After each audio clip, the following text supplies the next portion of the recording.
Welcome to the appeals training video. My name is Greg Snowd. I'm a teacher at Malden High School and I'll be the faculty advisor for this year's appeals court. During this video I'd like to accomplish three things with you today. First, we'll overview the organization and the rules of the appeals court. Second, we'll give a brief overview of the materials available to you and how they can be used to prepare for the appeals court. And finally, we'll go over some suggestions on how you should prepare to participate in the appeals court. So first, let's just overview some of the rules.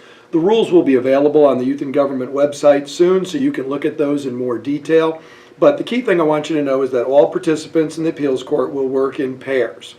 Within the case that we're going to be doing, there are two distinct questions to address. So each member of your pair is going to deal with only one of those questions. That's important. You're going to be able to divide your workload because of that, and that's going to make your job a lot easier.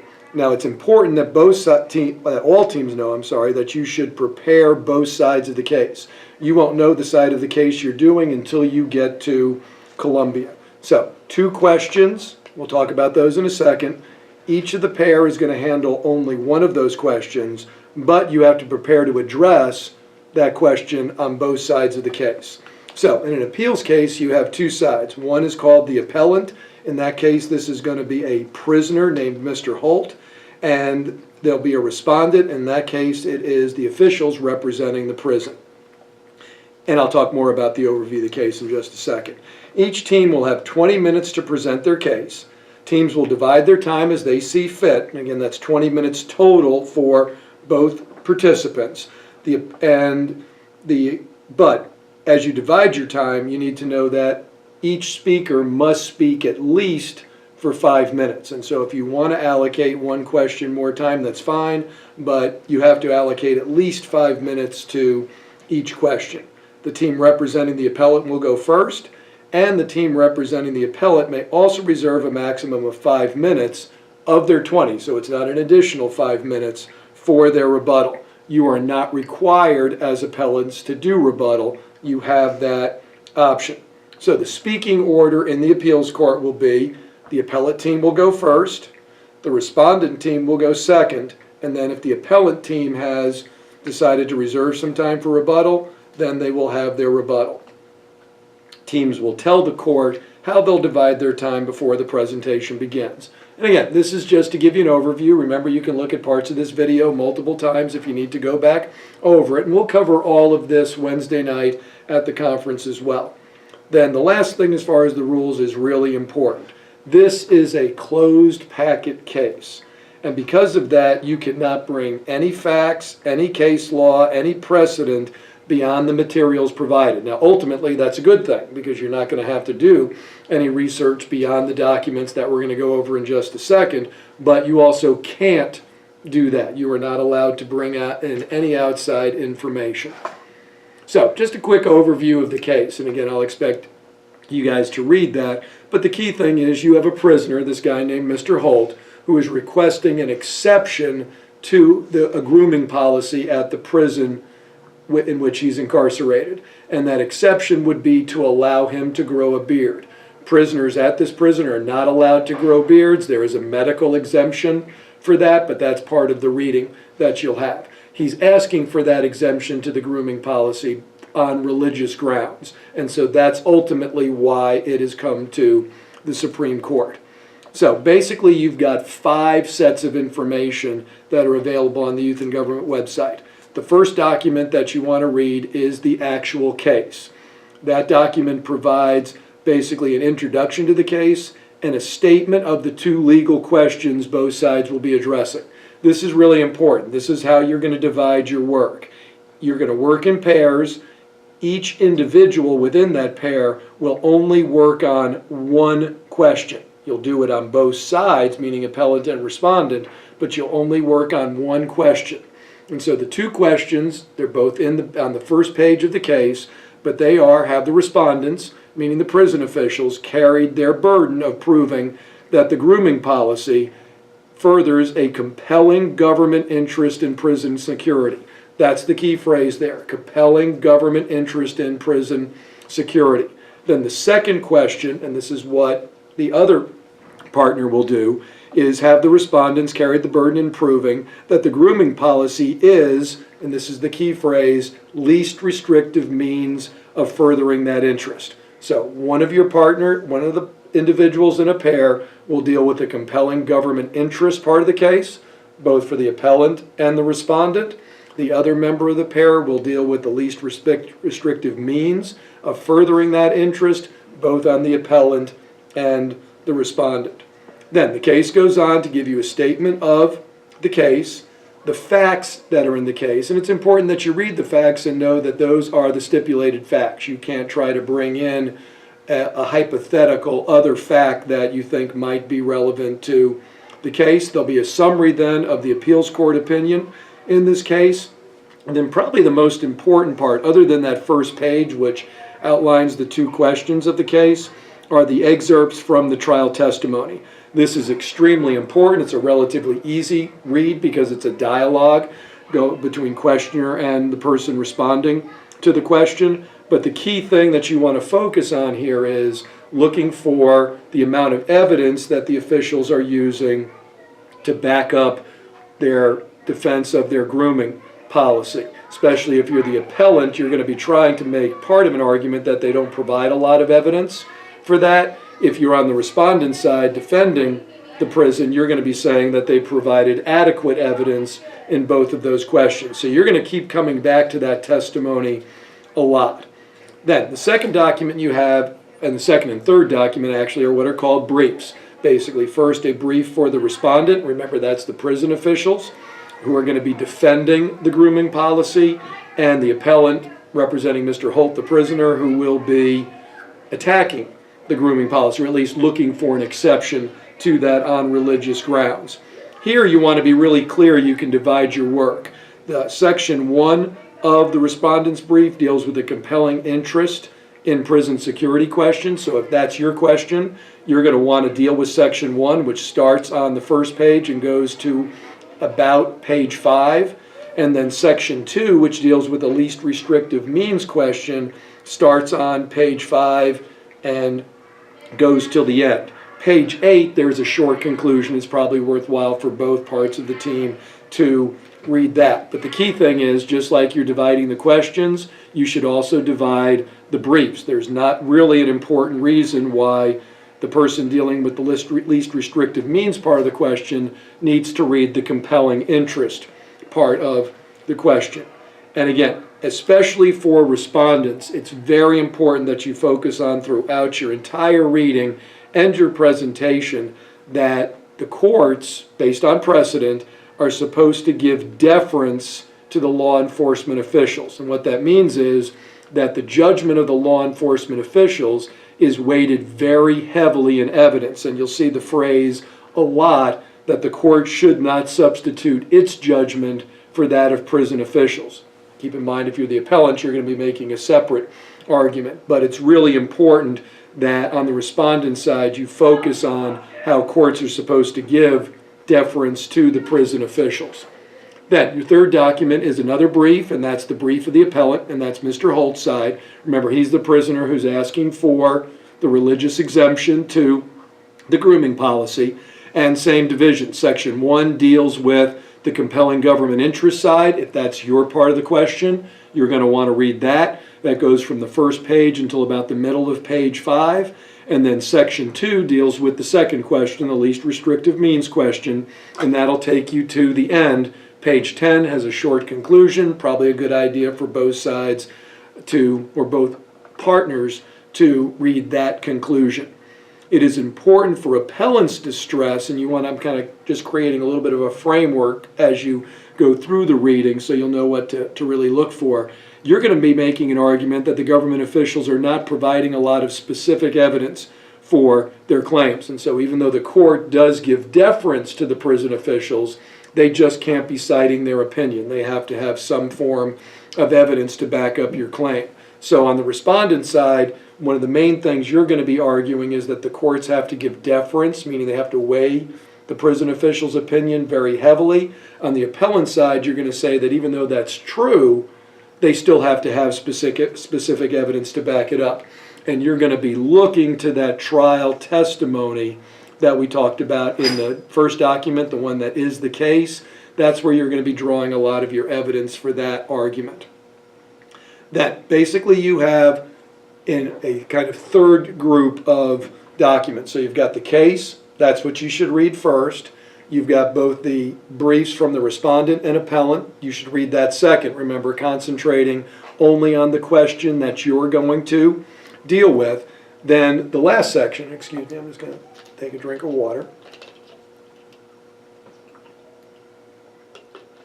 Then the last group of documents you have are 5 court cases on similar issues. We would call these precedents for your case. Only one of those is a Supreme Court case. The other 4 are from various circuit. Those are the appeals courts at the national level. Now, I recommend that you read these in chronological order. So on the first page of those cases, you'll see their dates. I would divide those into the 5 cases, and I would read them in chronological order. This is also a place where you can divide your work. You can assign one of your partners to read certain cases and kind of summarize the facts for that, or you can see that a lot of the circuit court cases especially are divided by the question you're going to deal with. So especially with the circuit court cases that are divided that way, you really only need to read the part of the case that helps the question that you are arguing. But like I said, doing it in chronological order helps. This is also where, remember, you're part of a bigger trial team. There's no reason why the members of your trial team, even if they're not going to speak, can certainly help with some of the reading that you're going to be doing. These cases are not particularly long, and compared to some precedent that we've had in previous years, I think they're actually pretty easy to get through. One of the advantages of having circuit court cases is circuit court judges don't seem to be quite as verbose as Supreme Court justices and are really organized in the way that you think. So I think you'll find that these cases are really pretty straightforward to go through.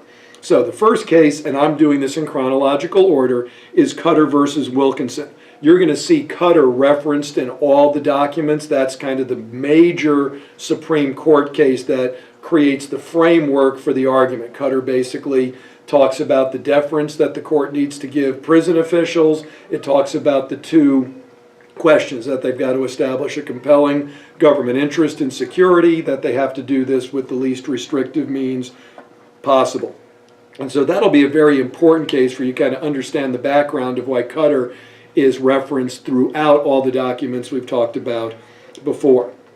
Then Fagans versus Norris. Again, you'll see the Fagans precedent referenced throughout documents as well.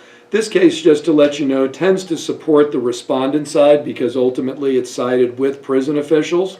And so especially the majority opinion there, which is the first few pages, will be very important for your respondent side of the argument, whereas the concurring opinion, which starts on page 22 of that document, tends to support Mr. Holt. And so that might help you kind of divide your work there a little bit.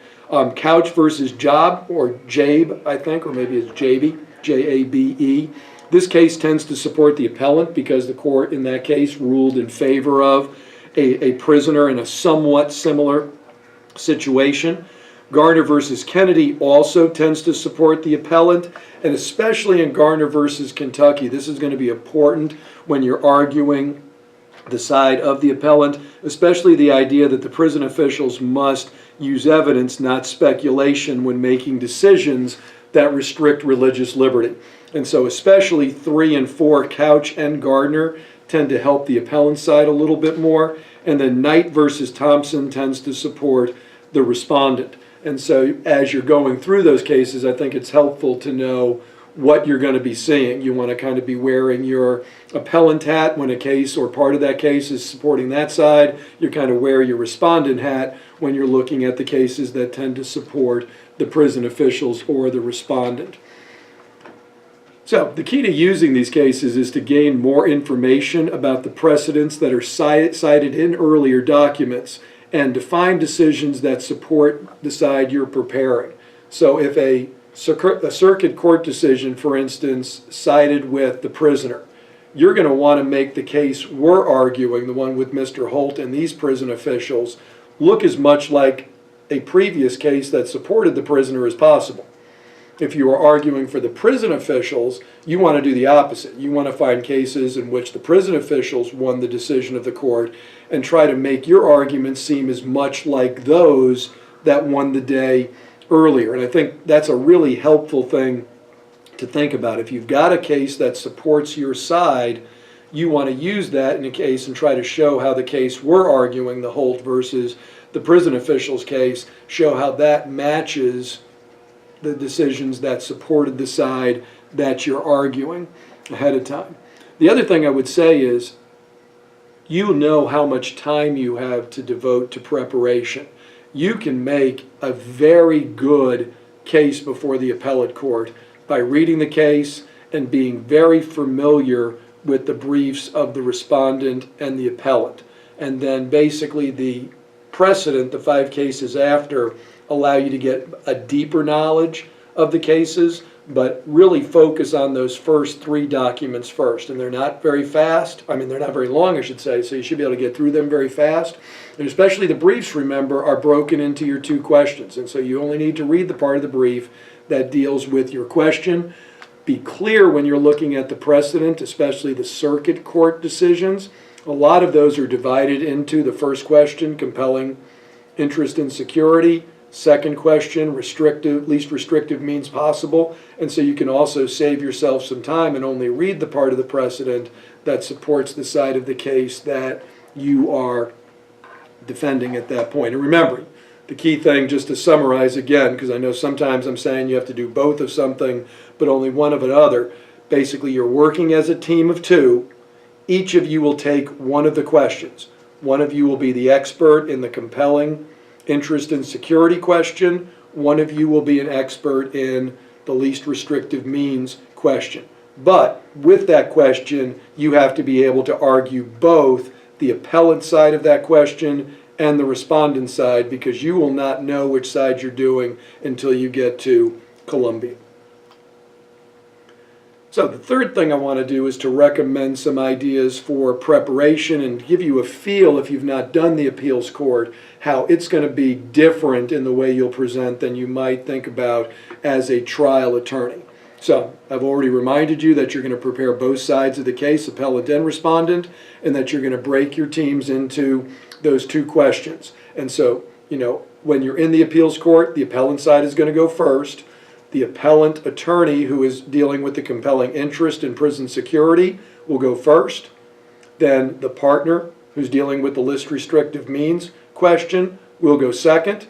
And then the respondent will repeat that. When we'll go in that same order. Compelling interest first, least restrictive means second. And then it's also very important to remember that unlike what you're doing in a trial situation, that the justices in the appeals court are going to interrupt you during your presentation. And so you're going to want to prepare your case in a way that you assume you're not going to be able to read it from beginning to end. There's parts of it that you will be able to read uninterrupted. I'm going to talk about that in a second. But it's really important that you prepare your case in a way that when you're interrupted, you answer a question, you can get back to the thought that you were addressing before you were interrupted. So, just to let you know, let's assume you divide your time evenly, and each of you have 10 minutes to present your question to the court. Each of you will have an introduction and what we call road mapping, and I'll explain that a little bit more in a second, to your case. And both of you will have a place where you'll be allowed to summarize your case. During both your introduction and road mapping and in your summary, you will not be interrupted. And those will basically be approximately the first 45 seconds when you're introducing your question or your argument in favor of one question. And then the Chief Justice in your courtroom, or the Chief Associate, will tell you when there's about 45 seconds left that you have 45 seconds if you'd like to summarize. My recommendation heavily is that you have prepared remarks both for your introduction and for your summary. After that, when you get into the body of your argument, that's when you're going to be interrupted. So, like I said, your case is ultimately going to have different parts to it. And what I mean by your case is the preparation you're going to make, the things you're going to say before the court. And so the first section will take about 45 seconds, and we call that the introduction and the road mapping part of your case. Basically, the introduction is when you introduce yourself respectfully to the court. So you'll say something along the lines of, may it please the court, my name is, and if I was in it, I'd say, my name is Greg Snowd, and I am representing, and then you would say the side, so I'm representing the appellant in this case, and I will be addressing the question of, and then you would say the question you're addressing. Let's just assume I'm addressing the compelling interest in security. So my introduction would be, may it please the court, my name is Greg Snowd, and I am representing the appellant, in this case, Mr. Holt. I will be addressing before the court the compelling interest in security question that we are addressing. That would be, in a sense, my introduction. Shouldn't take long, but we want to all do it in that basic same format. Then road mapping is when you briefly identify, and the key word there is identify. You're not explaining, you're not doing any elaboration, you're just identifying the 2 or 3 major points that you're going to make in your argument. Then, if you want to think about that as being almost like an introduction and thesis in an essay, that's not a bad way to think about it.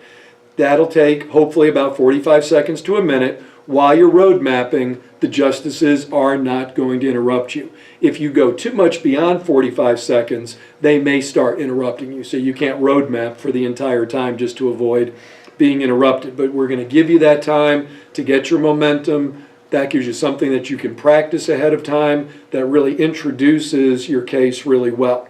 Then the body of your argument, which is about going to take around 8 minutes, let's assume you're giving each of you 10 minutes to work, is where you will explain the 2 or 3 major points that you are addressing in your argument. At that point, you're stating the argument that you're going to make. You know, for instance, we believe that the prison officials have demonstrated a compelling interest in security for these reasons. And you would go through those reasons. You would try to back that up with previous court decisions that support your side of the case, and then you would move on to your second, and if you had a third point, you would do it then. My recommendation is, as you build your case, that you put your best argument first, because you don't know how much you're going to be interrupted. And if your best argument is third, you may never get to it. So you want to make sure you have your best argument up first, because if that's the only one you get to address, that's the one that you want to be focused on. Then during this time, this is when you're going to be interrupted. And it's very important at this point to try not to get flustered, though it's easy to get flustered at that stage, and just know a couple of things. It's the job of the justices to question you. And they're going to be playing devil's advocate. They're going to be arguing with attorneys on both sides of the case. So don't assume because they ask you a question, it's one that they're right on and you're wrong. You want to stick to your guns, and you want to be very comfortable restating the arguments that you're making. If you don't understand a question, you need to ask the justice to restate that question. Don't assume that they're always going to be clear. You want to feel very comfortable asking them to restate. After a while, if you feel like you've answered their question, you can respectfully say, respectfully, Madam Justice or Mr. Justice, I feel like I've responded to your question. May I get back to my case? Now, they may say no, and that's within their right, but most of the time they'll recognize that you're making a valid point, and they'll let you get back to making your case. And so you want to be thinking about how you'll address those issues. If you don't understand a question, ask them to restate it. If you feel like you've addressed the question as well as you could, just say that with all due respect. I feel like I've addressed the question as well as I can. May I move back on to my case? And that'll help you get out of that situation. Then with about 45 seconds to a minute left, the person who is the presider, either the Chief Justice of the court or the Chief Associate, depending on which courtroom you're in, will tell you have about 45 seconds or so left and offer you the opportunity to summarize. You're not required to summarize. I highly recommend you summarize. And that should already be prepared. You can write that down. That's going to be 45 seconds where you are uninterrupted, and you basically want to use that time to get back and clearly summarize the major points and why the court should rule in your favor. Now, my hope is that I will be able to get a few justices together at a future date, maybe within the next 2 weeks or so, and I will prepare part of the case and show how I would present that. And if I can get the justices together, they'll interrupt me as they would interrupt you. That'll be a very short video, probably only about 10 or 15 minutes long. And I can't guarantee we're going to be able to pull that off, but I'm hoping that we will be able to give you a better idea what that would look like. If I can't get the justices together, there's a chance we'll be able to do it another way, and I'll just find a couple of students to ask me questions as a way to give you an idea of what that will actually look like. But you don't have to worry about that right now. The key thing you need to do is start getting into your preparation for the appeals court. And I guess I should just stop here for a second, because there's a lot of times some confusion about this. You are in a trial team, and that's kind of your main organization for that. What you want to think about is half of your trial team should be participating in the appeals court. That means if you've got 4, 2 of you will be doing appeals. That means you'll have one pair for that. If you are in a team of 5, two of you are still going to do that. I don't think we're going to press you to create another team out of 5. So you think in terms of about half of you from your trial team will be directly participating in appeals. All of the attorneys whose teams are doing appeals, let's say it's on Thursday morning, you'll be at the appellate court supporting your teammates, but only half of your members need to actually participate in the actual appeals court. And we'll clarify that as we're going further, but that sometimes creates a little bit of confusion. So I don't know if I cleared that confusion up, but at least we tried to address it. So some frequently asked questions, just to review. Your team must prepare both sides of the case, meaning both the appellate and respondent side. You will not know which side of the case you are on until you arrive at the conference and we have our meeting for the courts on Wednesday night. Each side of the case has 2 questions. You've got the compelling interest in security question. You've got the least restrictive means to accomplish that question. When you are working in pairs, one of you is going to deal with the compelling interest in security question. One of you is going to be dealing with the least restrictive means question, and you will prepare that question on both sides. You'll have an appellate response for that question. You'll have a respondent case for that question. You have a maximum of 20 minutes. If we have time issues, it's possible teams might only have 19 or 18. We'll deal with that once we get to Columbia, but let's assume that you have 20. You decide how you're going to divide that time. The appellant side has the privilege of having up to 5 minutes for rebuttal. So let's assume you're on the appellant side. A typical division for appellants might be that the first question will have 8 minutes, the second question will have 8 minutes, and we would like to reserve 4 minutes for rebuttal. That would be a typical, not an unusual division of time for the appellant side.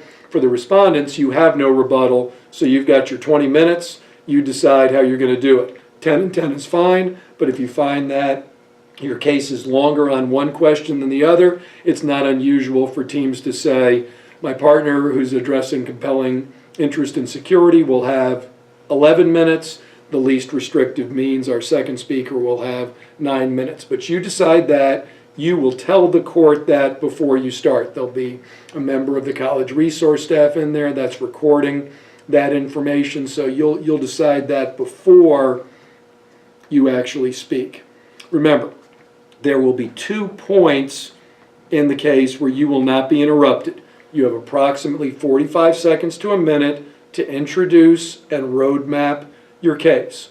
If it goes beyond a minute, know that the justices will start interrupting you at that point. So you want to prepare that, time it, make sure you can get that done in approximately 45 seconds to a minute. Then somewhere in the area of about 45 seconds to a minute, depending, we're not going to interrupt you to summarize, but the person who's leading the court at that point will tell you you have approximately 45 seconds if you would like to summarize. You are not required to summarize. It is highly recommended that you summarize, because at that point the justices will no longer interrupt you, and that's another opportunity for you to read from a prepared statement. So you can basically read or practice clearly what you're going to say for about the first minute of your presentation and the last minute.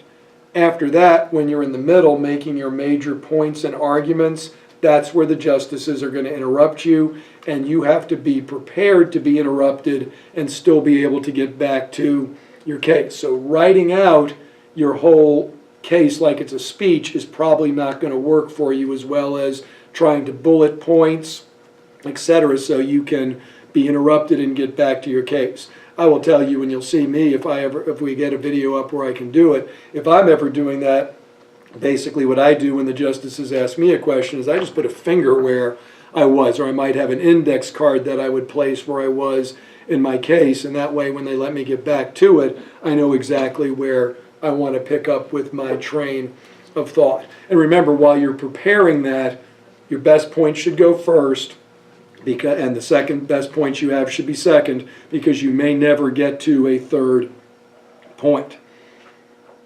And let's see. Other than that, I think that's all we need to do with this video. Again, I want to restate that my name is Greg Snode. I'm a social studies teacher at Malden High School. And so if you go to the Malden High School webpage, go to the social studies department, you will see my name and the ability to email me through that website. If you have any questions, I am more than happy for you to email me. I'm good about responding quickly, and I will get back to you. My recommendation is start reading your material so you'll know what your questions are sooner rather than later. But really, it is not at all an inconvenience for you to email me. I would want you to do that. I'll give you my email address as well, and I'll say it a couple of times, so if you want to get something to write with, I'll give you a second to do that. And my email address is gsnode. My last name is S-N-O-A-D, so it's G-S-N-O-A-D at greenville.k12.sc.us. So that's G-S-N-O-A-D at greenville.k12.sc.us. You can also email either Mary Capers Bledsoe or Jessica Sharp at the YIG office and just ask them to forward your email to me, and I'll be more than happy to do that. Be looking at the website in probably the leadership training is October the 26th. I'm hoping to possibly be able to videotape another short training video around that time. So be looking around the last week in October at the website and see if there's any reference to another video being presented. My hope is to be able to do that, even if I can't do it with the justices, to be able to give you a look at what at least part of a case would look like with the interruption. So be on the lookout for that. And like I said, feel free to email me if you have any questions. And other than that, just to finish up, I wish you good luck and thank you for watching the video.